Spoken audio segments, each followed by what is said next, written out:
Hello, and welcome to the American Council on Exercise live webinar continuing education series. My name is Jackie Crockford. Thank you so much for joining us today. I will be your host during today's live presentation.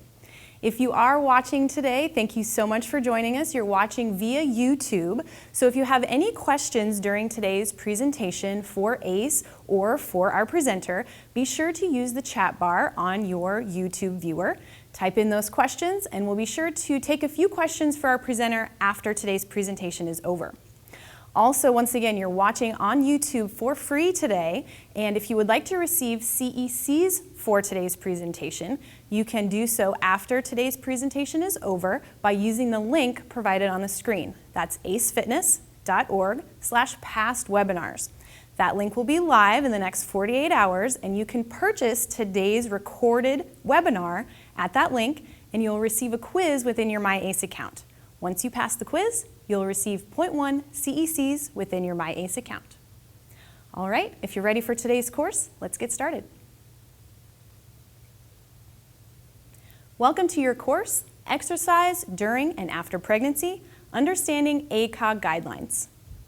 My name is Jackie Crockford and I will be your host for today's presentation. Joining me today is our presenter, the co-owner of Oh Baby Fitness, Kathleen Donahoe. Kathleen. Hi. Welcome. Thank you. Thanks for being here. Yes. So you are representing Oh Baby Fitness, and tell us a little bit about how you got started with Oh Baby Fitness and where your journey has taken you, and then we'll talk a little bit about the course. Great. So I started as a personal trainer for postpartum clients, and then I moved to Atlanta, Georgia, and I was the very first instructor hired when Oh Baby Fitness started. Okay. And I worked my way up over the years, went to business school, taught a bunch. At the end of 2 years ago, I was over 10,000 clients that I had trained. We had created 3 best-selling apps for pregnant people, new moms, created a licensing program for instructors to teach our classes, as well as the instructor training that we'll talk about at the end of today's program. Great, exactly. So today we are going to be talking about those ACOG guidelines and why they're important. And talk to us a little bit about why you want to bring this information to our pros. Yeah, so there's so much misinformation, I think, about training pregnant people and new moms. And so a lot of people don't know that the guidelines have changed really dramatically, and they don't know that the guidelines have gotten a lot more liberal, a lot more exciting, and that pregnant people should be moving and exercising. Great, so let's learn a little bit about that today. Here we go. Thanks. So we're going to talk about 4 important things today. I am so excited to be here at ACE and sharing this information with you all. I'm an ACE fitness professional myself and think this information is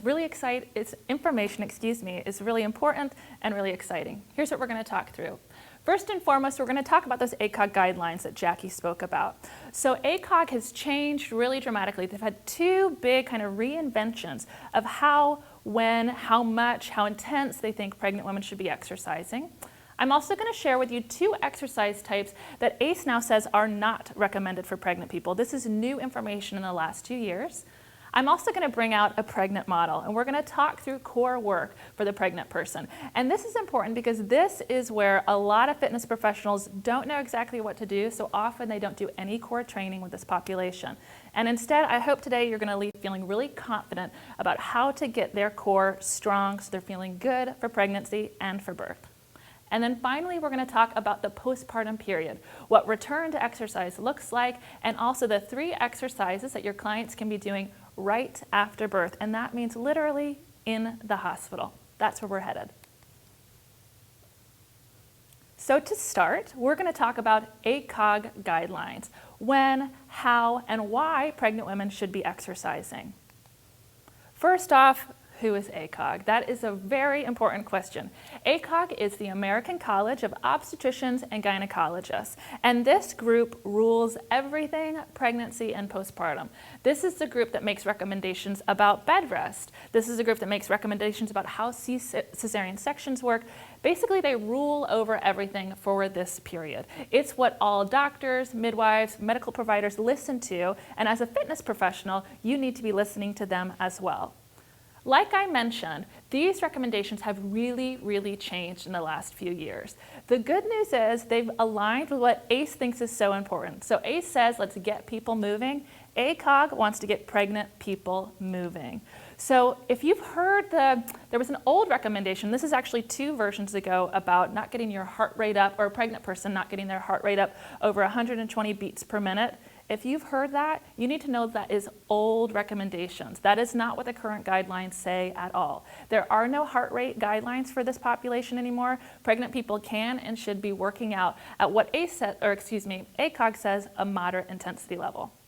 And it's really important not only to be aware of these guidelines, but to follow them.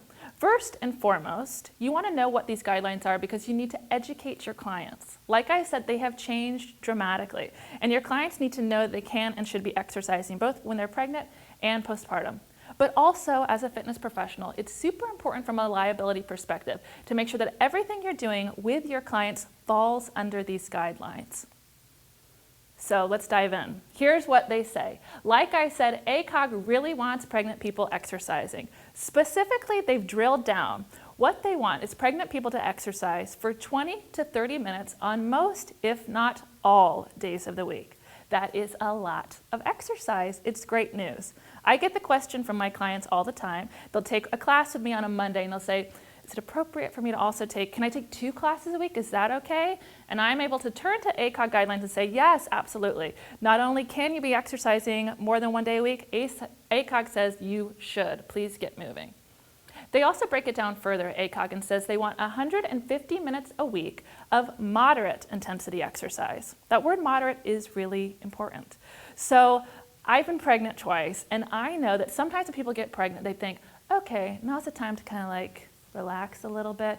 Maybe I'll go on a walk. Maybe I'll do some stretches. And while that is helpful and can feel really good when you're pregnant, that's not what we're talking about here. Moderate intensity exercise means we've got a respiratory rate that's moving up, our cardiovascular system is really working, and we're really, truly moving our bodies in a way that challenges some of our systems and gets them stronger. And I have a secret tip for you on how to measure if your client is at moderate intensity. It's kind of silly, but I promise that it works. So you might have heard of the talk test. ACE has a lot of information about the talk test on their website. The talk test says your client should be able to talk comfortably throughout a workout. So in my classes, my personal training clients, I kind of get them chatting. I want to hear what they have to say, but I'm also listening to make sure that they're able to talk. So if they're talking, we know they're not at too high of an intensity. But like ACOG says, we don't just want low intensity exercise. We want moderate. Here's how you know if your client's at a moderate intensity. They should be able to talk, but not to sing. If they can sing, they're not quite moderate. They're not quite working their respiratory system enough. So if they can sing a song, if they can sing happy birthday to you when they're working out, I say to my clients, that means you need to work out a little bit quicker. Let's up your pace a little bit. Let's move a little bit larger so you can still carry on a conversation, but not sing. So we want talk test, but not to be able to sing. That's how you know you're hitting that little window, moderate intensity exercise. We want 150 minutes a week again in that period, or in that window, I should say. So the ACOG guidelines are a couple pages long. They cover a lot of important information, but this box has been broken out by them to talk about what is appropriate exercise. This is a really helpful kind of cheat sheet for you as a fitness professional to look and say, is what I'm doing with my client fall into these 2 areas of what's recommended and what's not? And I want to talk about 2 specific things on this list. First, I want to talk about swimming.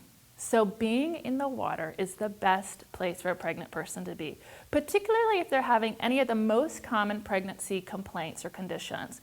So pregnant people, there's a lot of things that can kind of happen over the course of a pregnancy that don't feel so good, and the water helps with almost all of them. What I'm talking about here is, first and foremost, swelling. So the hydrostatic pressure of the water reduces swelling. There's a great study out of Brazil that says if a pregnant person is in the water up to her shoulders for 10 minutes, she needs to be rebounding. So not just floating, although floating feels very good too, but we're talking about actually rebounding, moving your feet for 10 minutes. I can take care of swelling for 24 hours. So big deal if you have clients that are dealing with swelling. But it also helps if you have a client that has any pelvic pain, low back pain, that kind of lifts the baby. The pressure of the water will lift the baby up off those areas and really helps them feeling good. But here are the 2 exercises that I mentioned before that ACOG now says are not recommended for pregnant people. This is an important change from the previous 2 guidelines that had come out. ACOG now says hot Pilates and hot yoga are not recommended for this population. This is important because if you've got a client, let's say, that has been working in a hot Pilates, or if you yourself are a hot yoga instructor, you need to have this information.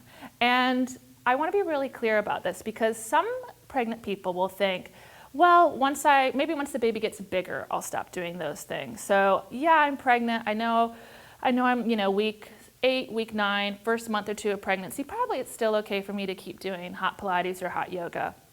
And I want to encourage you and your clients to research that further. Some of the risk that we know about in terms of heated exercise has to do with core body temp. And those risk factors and the effects of that happen in the first trimester. So if you have a client that asks you, can I keep doing hot Pilates, hot yoga? I would definitely refer them to the ACOG guidelines and have them talk to their medical provider about when exactly that's important and that they might need to step back from those exercises, try some of the other things on the top of this list while they're pregnant, and then after they give birth, come back to those exercises. This is one of my favorite slides, absolutely. And the reason for this is that this talks through the benefits that exercise has on birth.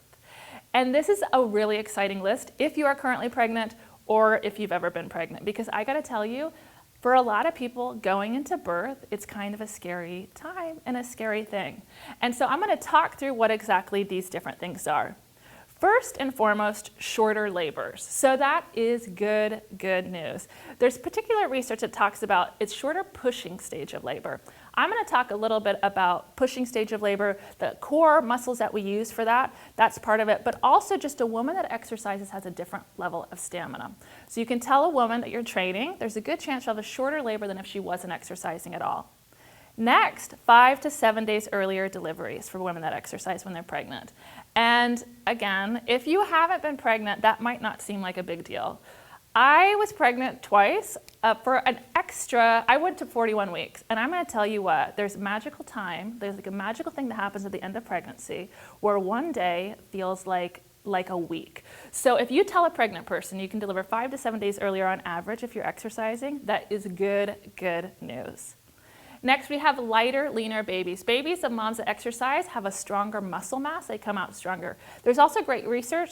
Women that exercise, their babies are calmer and better self-soothers, which is also awesome news. We have 25% fewer C-sections, less need for pain relief. This 50% less need for Pitocin is a big deal. So Pitocin is something that can help. This is what we're talking about when we say induction. We induce often with Pitocin. It can bring on contractions. Pitocin can be very effective, but it's also something that if we can avoid, we often want to avoid. And then finally, 50% fewer episiotomies. That's a big deal for how a woman returns to exercise. So what I'm not saying here, and what I want to make sure you don't say to your clients, is that if you exercise, you won't have a C-section. Or if you exercise, you won't have an induction. That's absolutely not true. What it does mean is that if you're exercising, you're controlling what you can for birth. And that is a really empowering statement to say to a pregnant person.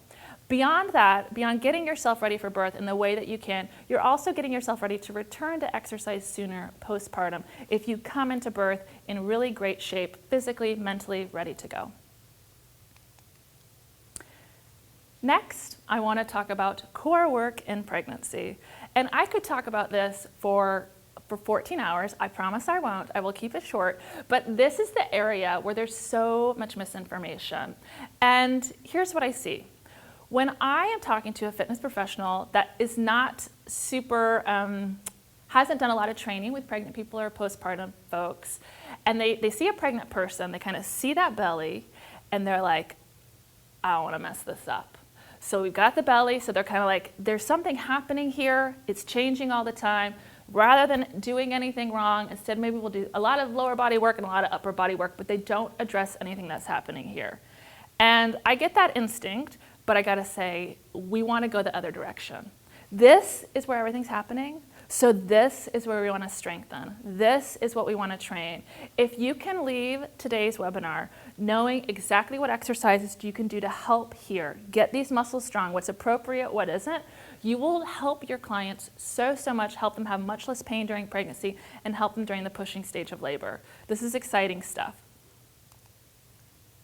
So American College of Obstetricians and Gynecologists has said that more than 60% of pregnant women experience low back pain. That's a lot. That is a lot. And some of these exercises I'm going to show you are what they're talking about when they say the strengthening of abdominals and back muscles can help reduce that risk. So if we know, I'm going to teach you exactly how to help this, so that if you have clients that are coming in with back pain, you know what core exercises to teach them to help that go away, to help mitigate it. Literally a cue of like, if you have back pain, do this, and they will often feel almost immediate relief. To start though, we're going to talk through some basic physiology. And here's what I'm going to say first and foremost. All these muscles that I'm going to talk about with you today, everybody has them. I have had a lot of really funny questions about abdominal work in pregnancy. My favorite, a client said, she said, okay, so my abs go away when I'm pregnant and then they rebuild postpartum. She literally thought they disintegrated, disappeared during pregnancy and then rebuilt. So that's not the case. We all have these muscles, men and women. They get stretched out during pregnancy. And then when we talk about like getting your abs back, we're not talking about rebuilding them. And I know you all are smart people. You probably didn't think that, but I just want to start from that basic level here. So here's basic physiology. I like to think of this, we use the phrase the core box, right? I want to actually talk you through the box here. The bottom of the box is the pelvic floor. We're going to talk a lot about the pelvic floor, both for pregnant people and postpartum people. So we've got the pelvic floor.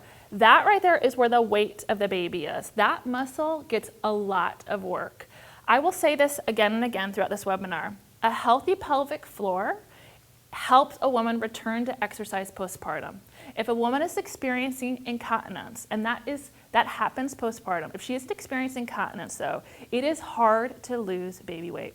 If every time you run, every time you jump, you pee your pants a little bit, you probably aren't going to do that.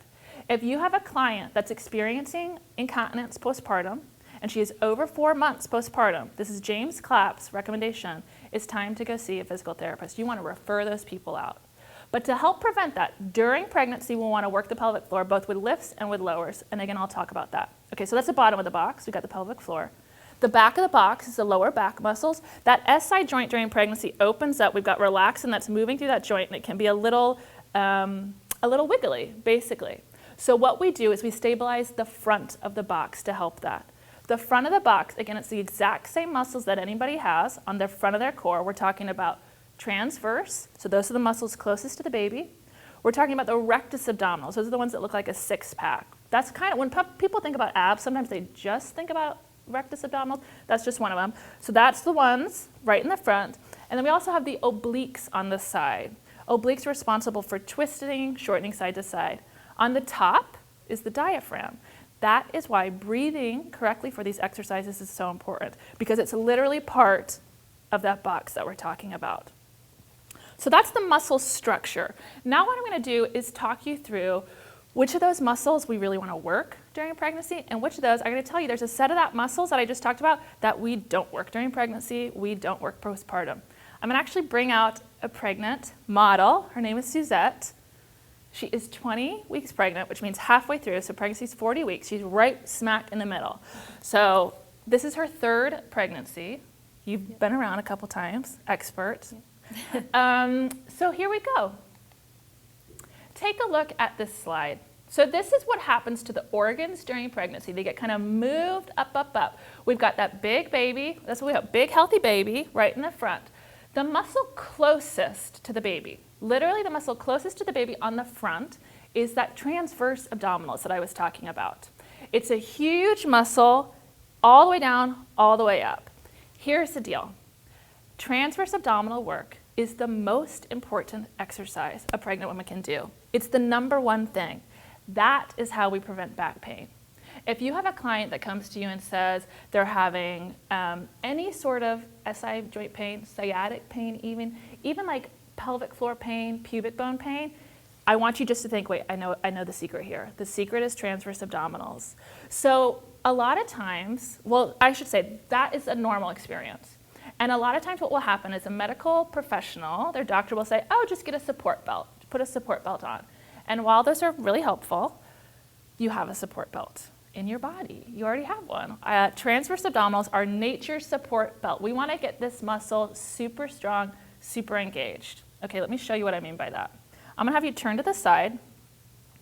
So the opposite of transverse abdominal work is it's like how you feel after you eat Thanksgiving dinner. It's when you're like, when your stomach's kind of sticking out, like super relaxed, feeling just a little loosey-goosey abdominal muscles. Engaging it feels like sucking up or like zipping up your tightest, like your skinniest jeans, so relaxed transverse abdominal is like when you pop open a tube of biscuits, right? Engaging it is like a corset. And you can really see it on a pregnant person. I gotta say, guys, even if you're not pregnant, this is important for lower back work. So to start, Thanksgiving. Totally relaxed. Yes. Here's what we know about the transverse abdominals. We engage it without moving any bones in the body. So when you are looking at your client, here's what I want you to look at. Watch their shoulders. What we don't want to see is this. This stays totally relaxed. It is just this big muscle. On a pregnant person, what you will cue in your client, you're going to say, pull your baby up and in, or hug your baby high and tight. Okay, you want to see? It's pretty cool. And she's only 20 weeks. When someone's 40 weeks pregnant, it's like a magic trick. Okay, here we go. Totally relaxed. And now pull your baby up and in. Yes. Did you guys see that? What I was looking for as her trainer, this stays relaxed. Her jaw is relaxed. It's just happening here. Okay, so again, totally relax. Yeah, I love it. I love it. Soft knees. And pull that baby up and in. That's it. Did you guys see that second? It's truly like a magic trick. So you can relax there if you want to. So what I cue in my clients, and what I encourage you to cue, is that your clients have some transverse engagement. I like to say about 60% muscle engagement as much of the day as possible. So what I'm not saying is that pregnant people should walk around like pulling up, like, oh, it's that feeling. But what I do want is a lift. And here's the cool thing with pregnant people. This baby is going to get bigger and bigger and bigger. As that happens, as she holds that 60% engagement, that muscle gets stronger and stronger and stronger. It's like a built-in way. It's like you see moms walking around with these big old guns. You know what I'm talking about? Their arms are super strong. It's because their baby just keeps getting heavier and heavier and heavier. This is true functional fitness that we're talking about. So as it gets bigger, that muscle gets stronger and stronger and stronger. And that's super important because that muscle is used in pushing out a baby. If you look back at that slide with that baby, and the transverse abdominal being the one closest to it, if you can imagine when that muscle comes in, that baby is going to have an easier time coming out, right? Mm-hmm. This is the physiology of pushing. We talk about this in the instructor training that we'll talk about at the end of this. The image is rolling a tube of toothpaste. We're rolling a tube of toothpaste, and that's how the baby comes out. This is a super important muscle for lower back pain and for pushing. You got it. Yep. You look great. That's exactly, like what you did is exactly right. Okay, moving on from there. Most important exercise, transverse abdominal. If you remember nothing else from today's webinar, that's the most important. So that's the first. Now, moving on, we've got two other sets of muscles in the front of the body we didn't talk about. I'm going to get a ball for you to sit on. You can just sit to start if you'd like. There you go. Great. Okay. So underneath, and to be clear, so the transverse abdominals is underneath what we're talking about next. It's the closest to the baby. Now talking about two other sets of muscles. First, the rectus and the oblique. So the rectus are, like I said, six-pack right here. In pregnancy, most people, that muscle separates. You can see on that slide there. So this is called diastasis recti, or abdominal separation. It splits apart to make room for the baby. Lots to say about this, and lots of it is covered in the training. But first, what I want to say is that this is normal. This is not something where you'll talk to your clients about it and they'll get all, it's like a little crazy, like, oh, my muscles rip apart. Oh, this is, no, this is normal. This is what's supposed to happen. We want that baby to have the room it needs. And then postpartum, we want to teach them how to rehab and pull it back together, right? So it's supposed to happen, but we want to do what we can to not exacerbate it. to not make it worse. So the control factors for how big that split are, the only one you can really control is your abdominal work. The other things that control how big that split are is how tall you are. Taller people will often split less. If you have more than one baby in there, if you have a really big baby, basically the smaller this cavity is for the baby to go, the bigger the split is. If you've got a bigger space here for the baby, you might not split as far. But the other thing that affects it is exercise, appropriate exercise. The first thing, what's the most important abdominal exercise? Transverse. Pulling the baby up and in can help with that, keep that split get too far apart. But also, what we know is that oblique work during pregnancy can pull it farther apart. So if you imagine, we've got this rectus abdominis here, split down the middle. If we overtrain the obliques, so the obliques again are on the side. These are the ones like a bicycle, or twisting like this, or shortening side to side. So diagonal, twists, and shortening like this are obliques. Those are not recommended for pregnancy, and here's the kicker. They're not recommended postpartum either. So if you've got a client that you're training postpartum, and they're like, I want to get my abs back, and they'll like come into your, I don't know, Ab Blast 3000 class. If they are less than 6 months postpartum, and or their abdominal split has not been rehabbed, it is not appropriate for them to be doing oblique work, because it will keep that split from pulling back together. So kind of file that away for your postpartum clients. Instead, we want to really train the transverse TA, and we want to train the rectus on top of that. Obliques, not for now. To be clear, there's a lot of obliques in motherhood. If you've ever had your baby crying in the back seat, you're trying to like put the pacifier in, put the pacifier, this is obliques, right? Don't worry about that. What I'm talking about is weighted repetitive. So don't grab a hold of your kettlebells and hit this postpartum or when you're pregnant. Got it? Great. Okay, so now we know obliques, not going to worry about those, not going to do those. What we are going to do is work the rectus. And this is where I want to clear up the misinformation. People used to believe, and I should say people still believe this, but it's not evidence-based, that because the rectus abdominal split during pregnancy, we shouldn't do anything with them. That's not the case. This muscle needs to be strong. We want it to be thick because if it's thicker, it actually reattaches. So what we want to do is engage the transverse abdominals first, and then second, lay your rectus work on top of it. If at any point your client cannot keep their transverse abdominals engaged when you're leading them through a series of forward flexion, which is rectus work, that you're working them to past the point. You need to pull back, make the exercise a little bit easier so they can engage that deep muscle. Let me show you exactly what I mean by this. So we're going to do just like a tiny crunch. This is going to be a small little movement. I'm going to tell you how to cue your clients through these exercises. And go ahead and walk those feet forward. Great. So what you're going to cue first for your clients. First, just like I said when she was upright, we're going to say pull that baby up and in. You want to pull up? Yes. You see that? And then once that baby's pulled up and in, then you can layer a little crunch on top of it. Good. And relax.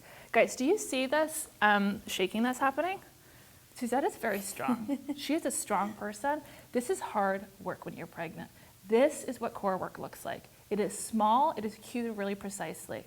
So pull up here, and I'm going to have you exhale, tiny crunch.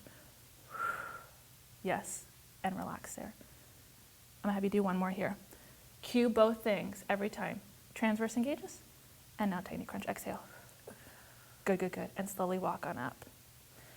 So, like I said, if the transverse is not engaged, you don't want to do the exercise. What that will look like, we call it coning.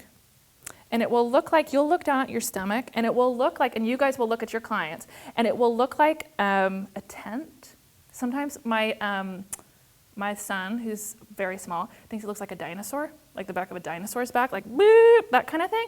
That's your cue to like, nope, reset, re-engage, transverse abdominals, pull in, and then rectus work on top of it. This is true for any rectus abdominal work. If you're doing heel slides, if you're doing marches, if you're doing single leg lowers, you only want to cue those if your client's able to keep that muscle engaged. Got it? I want to say something else really clear about abdominal work. I want to address supine hypotensive syndrome. So that is the condition where if a pregnant person is laying on her back, the weight of the baby can impede sometimes the blood flow back to the heart. Here's what we know about that. This modification, having her on a ball, is great. We've got a little bit of an angle. It is not going to be, it's not going to happen then. We also know that supine hypotensive syndrome only affects like less than 10% of pregnant people. So if your client feels good, maybe they're in their first trimester, they still want to do a couple things on their back. If they feel good, their doctor says it's okay to train them that way. They will know if they start to feel uncomfortable on that. And then at that time, you want to get them on the ball, you want to get them in the water. There's no supine hypotensive syndrome in the water, that helps too. Cool? Great. I actually want to show one more exercise with you, if that's all right. This is a question we get a lot about, are planks okay? Sorry, I just spit a little. That's so gross. I'm so sorry. So, are planks okay? So the question is, and again, lots of misinformation.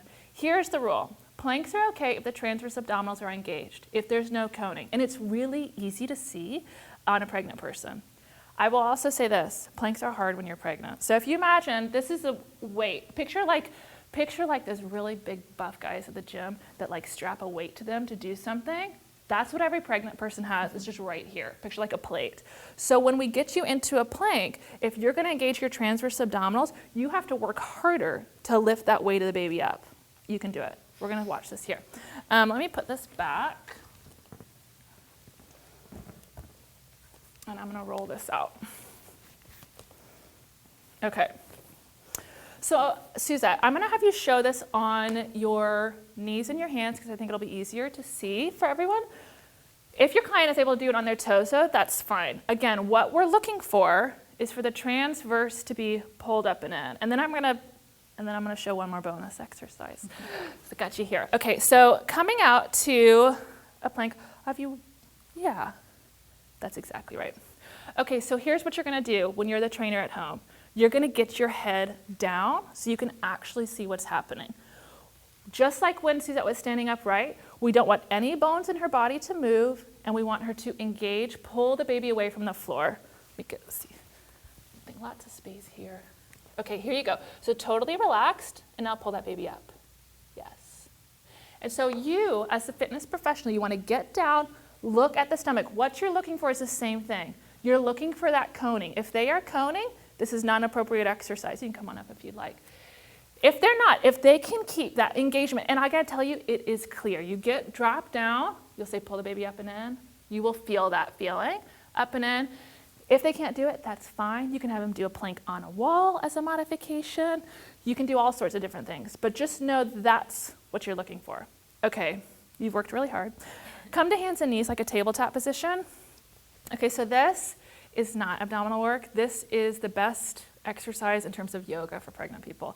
It's cat-cow, and it feels so good. So here's how you're gonna cue it. This is great if your clients have lower back pain, or if you've done a bunch of abdominal work with them, and you kinda wanna like reward them, get them feeling really good. So you're gonna lift your tailbone, look up to where the wall meets the ceiling, and in this position, tell your clients to relax their pelvic, or relax their transverse abdominals. Let the baby hang down. Does that feel good? Yeah.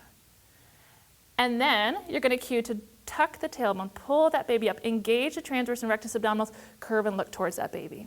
Yep. So we've got lots of space here, and you'll just flip back and forth between those as it feels good. If you've got a client that's having back pain and they're pregnant, transverse abdominal engagement and this, the combination of those two things will really, really get them feeling better. Thank you so much. I'm gonna have you come back and talk with us in a little bit. For the postpartum stuff, there you are, great. That is the basics of core work during pregnancy. There's a lot there. There's so much to talk about. That's the basics. If you have questions about any of that, we've got the instructor training. There's a lot more information. Do your research, please. But please don't be afraid to train this part of a pregnant person's body. This is really how you can help them. Okay, now we're moving postpartum. We've taken our client all the way through the pregnancy period. They've been moving, they've had their birth, they've had their baby. Now it's like, okay, what happens now? And just like with pregnant people on exercise, the recommendations have changed a lot postpartum as well. So you might have heard the old recommendations, and this is still very much in like the zeitgeist that you can return to exercise when you are 6 weeks postpartum if you had a vaginal birth, or 8 weeks postpartum if you had a cesarean. That is outdated. That information is no longer what ACOG says. In fact, super exciting. They now say a woman can move when she feels ready, and this is a direct quote, even if it's a few days after delivery. What we want is for women to actually check in with how they feel, because a woman knows, I gotta tell you this. And what we were doing, this is important for exercise, but it's also important for mental health for moms. Because what had been happening, when we said to moms, if you had a cesarean, you gotta stay in your house for 8 weeks. That is a long time. And for a lot of our clients, I'm telling you, I know this is true for you guys, a lot of your clients, exercise is a mental health tool. So what we had done to women in the past, we had said, here, you have a baby, and now we're gonna take away your number one mental health tool during what is usually the hardest period of your life. And I gotta tell you, that is a pressure cooker for postpartum depression. And so ACOG's guidelines now are important because it lets women get out of their house within a few days of birth if they want to. And I'm not talking about telling your clients that they need to come back and, hit their CrossFit class, a week after they gave birth, or that they need to go for a run a month after they gave birth. That's not what I'm saying at all. What I am saying is I want you to empower your clients to check in with how they feel. And if they feel ready, yes, they should absolutely go on a walk with their friends. Absolutely. If they feel ready, they want to come to the Y and they want to get in the water, absolutely. If they want to come and sit in the back of your class, try a couple exercises, kind of see how they feel, ACOG now says that's absolutely appropriate, which is super, super exciting for moms staying healthy physically and mentally. But now I want to talk to you about what early exercise actually looks like. What this is, these next exercises are the 3 exercises that new moms can do right after birth. So this is how we get people rehabbed, feeling better. I'm going to talk you through these 3 exercises. Then I'm going to bring Suzette back out and I'm going to show you how you can cue them for your clients. So first, we're talking about pelvic floor lifts. I talked a little bit about the pelvic floor in terms of the core box. The pelvic floor is so important for this population. ACOG says moms should be doing their pelvic floor lifts within days of delivery. In the hospital, we want moms to start to lift and lower their pelvic floor. The reason for that is that increases blood flow to that area, which get things healing quicker. Second, we want to do chest stretches. So here's the deal. New moms, all new mom land is like this. It's like, I don't know if you've seen moms walking around, they're just so forward. It's all right here. We want to do the opposite of that. And I gotta say, this is not just for moms. So my husband, very fit guy, Ironman triathlete, like a fit individual. I gave birth to my son in the hospital, night 1. The baby's not even 12 hours old. He's changing the baby's diaper, changing the baby. He throws his back out. This is important if dads, or if you're training men that are about to have babies, get them to open their chest up and engage your transverse abdominals. Protect them too. Third, that transverse abdominals, just like I said. So if we're here, moms and dads, we're here. There's a baby, it's crying. What are we doing? Oh, so this is super stretched out. Abdominals get released. We want to do the opposite of that. Belly button to spine, open the chest up. These 3 exercises help with that. Let me tell you how we cue them. Come on out. So I'll have you sit again. Okay, thank you. So for you, Suzette, you just file this away. You'll have your baby in 4.5 months? Yeah, you're gonna file this away. You guys, important, tell your clients when they're pregnant, because you're not gonna see them in the 5 hours after they give birth. So you wanna teach this stuff when they're pregnant. This is pre-education. You wanna teach them they can get moving as soon as they like, and then you wanna teach them these 3 exercises. Okay, guys, I talked about the pelvic floor a little bit. Now I wanna talk about it really specifically. Here's what I want you to know and what I want you to teach your clients that are pregnant or postpartum. First off, okay, wait, let me back up. Men, did you just stop listening? Did you think oh, pelvic floor, it's a little weird? Okay, men, you have a pelvic floor too. It's very good news. Everyone does. There's been one study about the pelvic floor done on men. We know that it helps with sexual function. So everybody, men, women, pregnant people, we're all gonna do this together. You ready? Okay. So your pelvic floor, picture it as the size of a sheet of paper. It is not a tiny muscle in the front of your body. It's big. Here's what it does. It connects your pubic bone in the front, tailbone, hip bone, hip bone. Pubic bone, tailbone, hip bone, hip bone. It's big. She's got a baby sitting on her, so this work is harder if you're pregnant. How I want you to think of pelvic floor lifts, both when you're pregnant and postpartum, and everyone at home, is to think of lifting all four corners of that muscle like a wonton wrapper. So we're not just working the front. Pubic bone, tailbone, hip bone, lift. Here's how you might know if your clients are doing it right. Good news, bad news, you can't see their pelvic floor. You can't see without an ultrasound. If their glutes are tightening, that often means it's engaging, it's lifting. If their transverse abdominals are pulling in, that also usually means it's lifting. So you can teach them those two cues to know if it's working, if it's lifting and lowering. If you're not sure, if you're pregnant, you have a postpartum person that's really not sure if they're doing that right, this is where you want to start to refer out to a physical therapist, women's health, pelvic health specialist for this. Okay, so for this lift, when you're postpartum, I want you just to lift and to lower. When you're pregnant, you can do something else. We call this the elevator, which is where you're going to lift all four corners like you're lifting up an elevator, and then you're going to come back down. And I want to be clear, that coming back down is super important. If you guys remember that slide where there's a big baby, we engage that transverse abdominals. If that muscle is engaged, we also need to drop the pelvic floor for the pushing stage of labor. We talk a lot about this in the training. It's called coordinated pushing. But a super tight, a super lifted pelvic floor is not the goal here. We want a pelvic floor that lifts and lowers with breath as it's needed.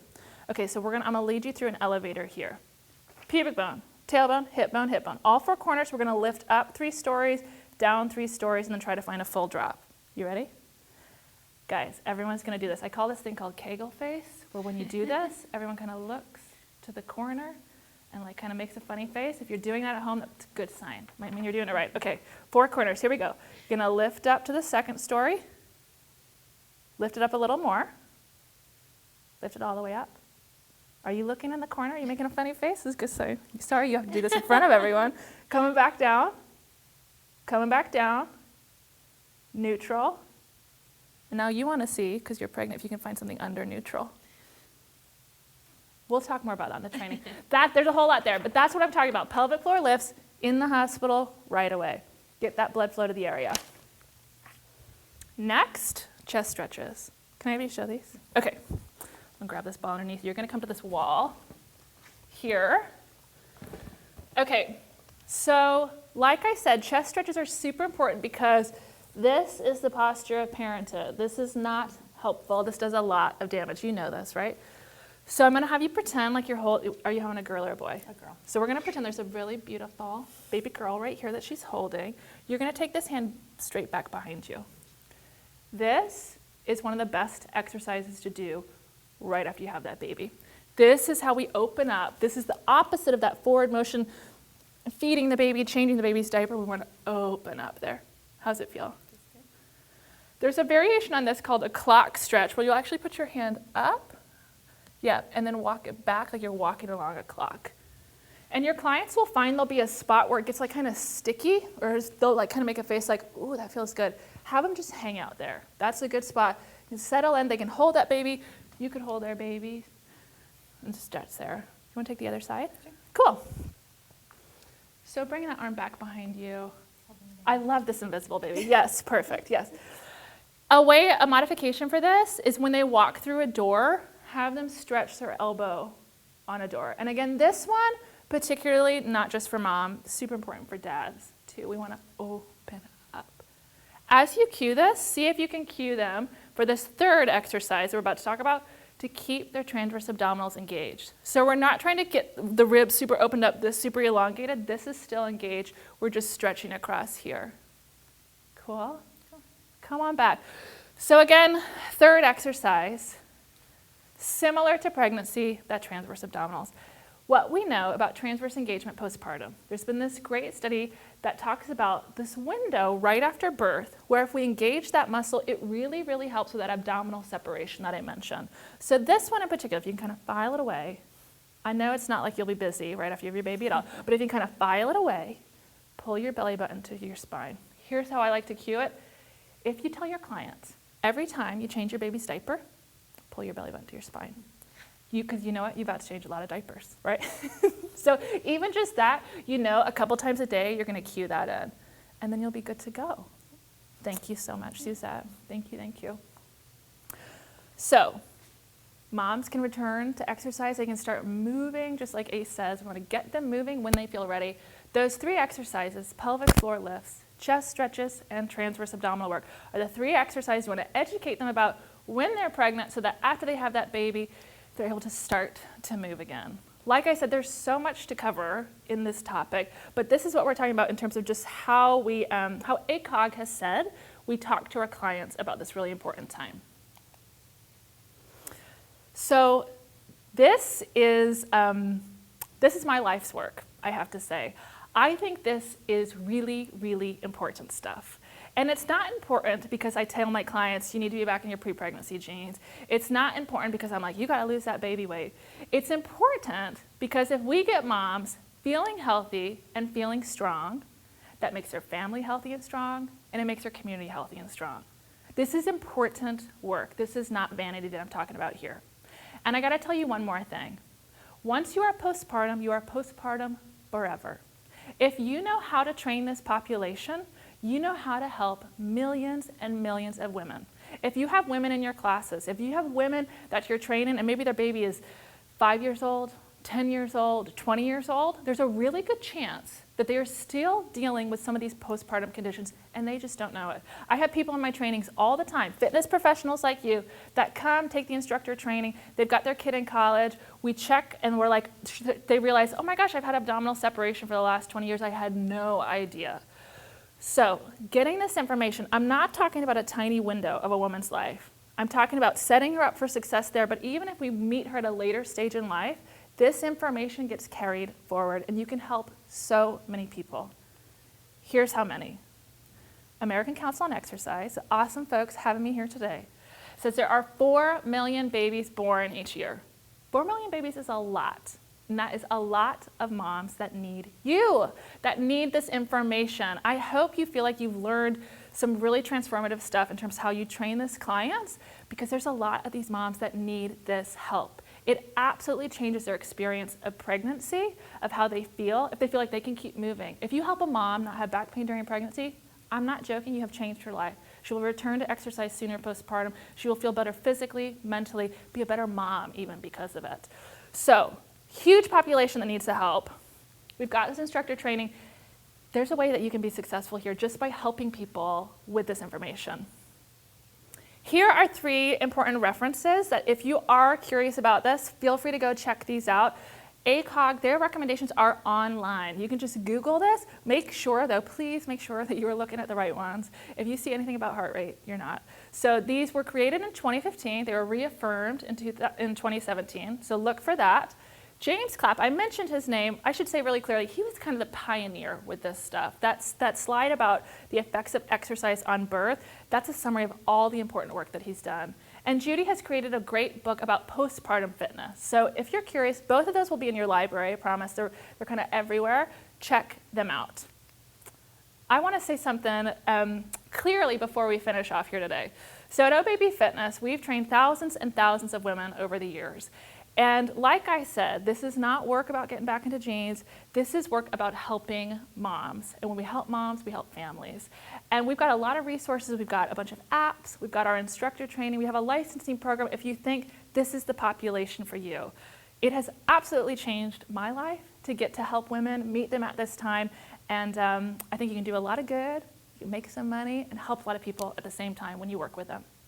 Jackie, did you want to come on out? Yes, thank you very much. Of course. That was great, and we have a little bit more information to get through here. We have a lot of questions that are coming through, so if you do have questions, make sure and type those into your YouTube viewer, and we'll take those in the next few minutes. So let's talk a little bit about how to get in touch with you. Sure. If we do have further questions. So on the screen, you will see that Kathleen has her contact information. So if you want to get in touch with her or have questions about today's presentation or would like to know a little bit more about O Baby Fitness, this is how you get in touch with her. And the training that you mentioned today during today's webinar, we sell at ACE. We have a great partnership with O Baby Fitness. So talk to us a little bit about that training. Yeah. The training is awesome. So the training takes you through chronologically through pregnancy and postpartum, and there's a lot that's unique about it. First, it actually goes through the postpartum period. There are a number of trainings that just deal with pregnancy, and we talk you all the way through the postpartum period. Great. The other things that are neat, we talk about the pushing, so the physiology of pushing, which is super, super exciting, has helped a lot of clients. We also talk about, like I said, that core box. That's where a lot of people have questions.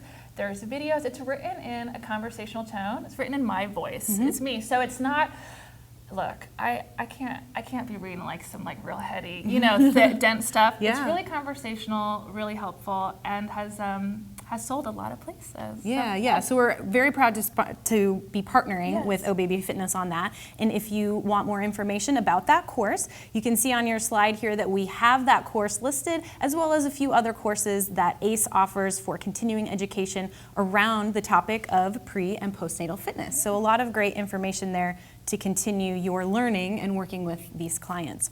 So let's go ahead and take a few questions. As I mentioned, you can type in your questions in the YouTube viewer, and we'll be taking those here in the next few minutes. Also, one thing I'd like to mention is that we're going to be doing a live Facebook chat with you over the next few days. So you won't be live for the next few days, but that Facebook chat is live now. So if we don't quite get to your question today, you can join us at ACE Fitness Facebook page, and you can type your question in there, and then Kathleen will be addressing those for the next few days. So just a few of the questions that came in. Let's go back to some of the exercises and around some recommendations that you might have around the sets and rep schemes for those transverse abdominal work and things like that. So for the transverse abdominals, I kind of mentioned this, but I think it's helpful first to cue your client to find that muscle when they're working with you. So whether you're in a group fitness setting or more one-on-one, really watching to make sure that they're, like I said, their skeleton is still and they're really just deeply engaging that in and out. And then when you're still, while you're working with them, cue it every couple exercises. So, okay, we're coming into some squats. Pull that baby up and in. Okay, we're coming into lunges. Okay, so as we do our overhead work, keep those ribs closed, pull that baby up and in. But then, if they have questions about what to do outside of class, and they often will, because they'll be like, oh, I haven't been engaging this muscle. This is crazy. Like I said, 60% muscle engagement as much of the day as possible. And what's neat about that muscle is the first week or two that they're working it, particularly if they're farther along and they've got a lot of weight on it, they're going to be like, this is nuts. This feels so different. And then within like 1 week, 2 weeks, they will come in and report how much better they feel. It's really extraordinary. Great. So it's not so much about doing reps and reps and reps and reps in one particular workout session, but just getting them to remind themselves, oh yeah, I it's can do that. almost like you cue posture, you know? So just like you would say, come into alignment. It's that sort of cue when think of this as pregnancy posture. It's just one of the check marks as cue other exercises. Great, perfect. So reminding our clients to cue that transverse abdominis in. And then we did have a few questions about the coning that you mentioned. So can you talk a little bit more about that and maybe just re-explain and what we want to look for there? Do you want, Suzette, do you want to try it? Should we bring Sure, Suzette out? yeah, we can bring Suzette back out. We're going. Yeah. We're going rogue here. Okay, so who knows? Suzette, her transverse abdominals might be so deeply engaged that it's hard for this to happen. But let's have you go diagonal here, because I think that might be the easier way to do it. So what we're going to do, what we're looking for, like I said, is that coning feeling. So this is the wrong way. This is not what we want to see, right? So you'll come out to that sit-up position. Okay, so relax the transverse abdominals. And now sit up for me. See if you can totally even relax even more. So come on back. Yes, that's relaxed. There's relaxed. And now without pulling your baby in fact, the baby might kind of come out a little bit, sit up. She has a very strong transverse abdominal. What you would see is it would go like this. And you're also only 20 weeks, which is part of it. But you will see this way. It's really, really apparent as someone gets more pregnant. So imagine, here's crunch up for me again here. Imagine you can almost see a tiny bit right here. It's like this. It's an angle rather than a roundness is what you're going to look for. Can you feel that? Yes, that's where it is. You can see it right here. That's what you're looking for. And it's anytime there's a forward flexion. So even like, you can come on up, yeah. Even like, well, I don't know what, any rectus work, basically. Any sort of crunching forward, rolling like a ball if you're doing Pilates work, single leg lowers. You can see that if the baby's extending out versus pulling in. Does that make sense? Cool. Does that make sense? Great. Yeah, thank you. So just the things that we want to look for, right? And so if we see that, if we're working with our clients and we see that, what's our next step? Okay, so if you see that, you say, come on back, pregnant lady. Come on back. Now pull your baby up and in, and let's try it again. And there's a chance, there's two things that will happen. They'll come back, they'll engage deeply, and come back into the exercise. And they will either then look like the baby's in, the belly will look round, or the exact same thing will happen, where they'll cone out. If they do that, it means it's not an appropriate exercise for that person.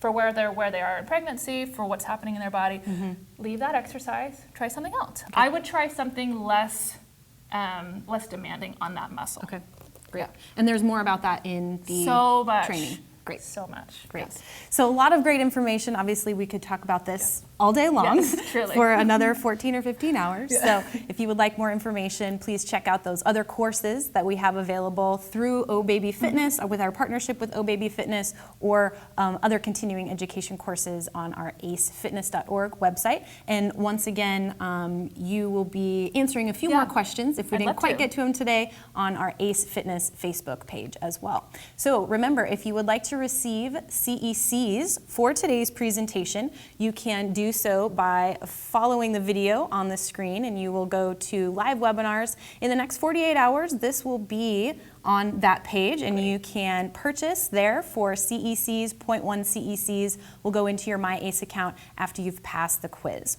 So we have another upcoming webinar next month, and we will be joined by another great presenter, Angel Chelik, who will be talking to us about the power of group weight management programs. So join us once again for that. And Kathleen, thank you so much for being here with us today. Thank you. And remember, there are many other ways to get in touch with ACE and get connected with us. So be sure and reach out and let us know what you thought about today's live webinar. Thank you so much. Let's get people moving.